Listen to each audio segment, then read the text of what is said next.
Nous allons voir maintenant sur Ciel Compta 2017 une nouvelle forme de saisie, donc qui est plus destinée à des profils non comptables, hein, puisqu'on a vu donc deux tutoriels, la saisie standard et la saisie kilomètre, où là c'est vraiment de la compta pure et dure. Et bien maintenant, en fait, dans le menu saisie, il nous reste à voir, en fait, vous voyez, tous ces modes de saisie qui sont vraiment à la facture. Donc en fait, il y a une petite différence entre facture client rapide et facture client. Donc là, c'est ce que l'on va voir. On va voir à la fois facture client rapide et facture fournisseur rapide. Donc comme son nom l'indique, et bien dès que c'est comme si vous aviez la facture sous les yeux et on saisit vraiment à l'identique votre facture, donc d'où le terme de rapide. Et après on verra une petite différence, hein, sur un autre tutoriel avec facture client ou facture fournisseur, où là c'est vraiment de la saisie aussi également à la pièce, mais avec un peu plus de détails si vous avez plusieurs comptes hors taxe. Et ensuite, par rapport à ces modes de saisie, effectivement, nous verrons bien tout ce qui va concerner les encaissements, ici, encaissement montant, règle montant, donc, et là, vous voyez, encaissement, paiement. Et nous terminerons dans cette thématique de la saisie, effectivement, par rapport à la saisie relevée bancaire et la saisie caisse. Donc là, ce que nous allons voir, le premier tutoriel qu'on va voir par rapport à la saisie, on va dire, de facture, ça va être facture client rapide et facture fournisseur rapide. Donc là, en fait, donc ici, alors ça peut être valable aussi bien pour des factures que pour des avoirs. Ici, donc, je vous conseille de laisser l'option libellé écriture. Donc là, il nous propose la date du jour.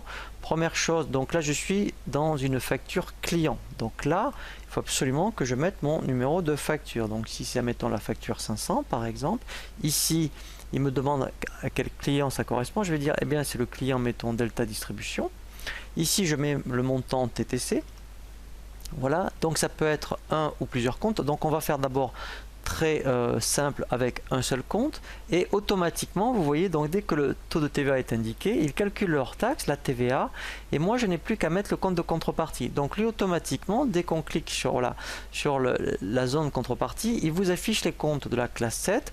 Donc là, si vous avez bien, je dirais, admettons, distingué bien tous vos comptes de vente par exemple, vous voyez, vous n'avez plus qu'à choisir, voilà, dans la liste, et là l'écriture est terminée. Je précise bien, l'écriture de vente. C'est pour ça que ça s'appelle facture client rapide. Vous avez donc dans le même principe, dans saisie, on va faire la même chose pour fournisseur. Donc là, pareil, on va, donc là, par contre, comme c'est dans les achats, c'est lui qui incrémente le numéro de pièce, hein, il faut surtout pas mettre. Donc là, mettons, si je prends le fournisseur Orange, le numéro de la facture de Orange. Là, c'est vraiment le numéro de pièce des achats. Donc ici, il me demande quel est le fournisseur. Je vais prendre, mettons, Orange. Là, je vais dire qu'elle fait 40 €. Voilà. Et là, automatiquement, eh bien, j'ai plus qu'à choisir, effectivement, vous voyez, le numéro de compte. Et là, mon écriture est terminée. Donc, vous voyez, c'est vrai que là, même déjà en termes de présentation, on n'a pas l'impression d'être dans un journal. Et effectivement, il fait pratiquement l'écriture toute seule, puisque vous voyez, on n'a pas besoin de savoir quel est le compte de TVA. Dès qu'on met le taux, le compte va apparaître tout seul. Si on veut vérifier, après, vous voyez, on va dans le menu liste écriture. Voilà, et là après, donc si je vais que dans les écritures, admettons, du mois d'août, vous allez voir, eh bien on va bien voir que lui, en fait, il a tout bien mis. Voilà, ici vous voyez, je peux voir mes factures qui ont bien été donc enregistrées. Donc après, au niveau des journaux, ça va bien se placer au bon endroit. C'est juste après, effectivement, au niveau du mode de saisie, c'est beaucoup plus simplifié que lorsqu'on est obligé d'appeler tous les comptes.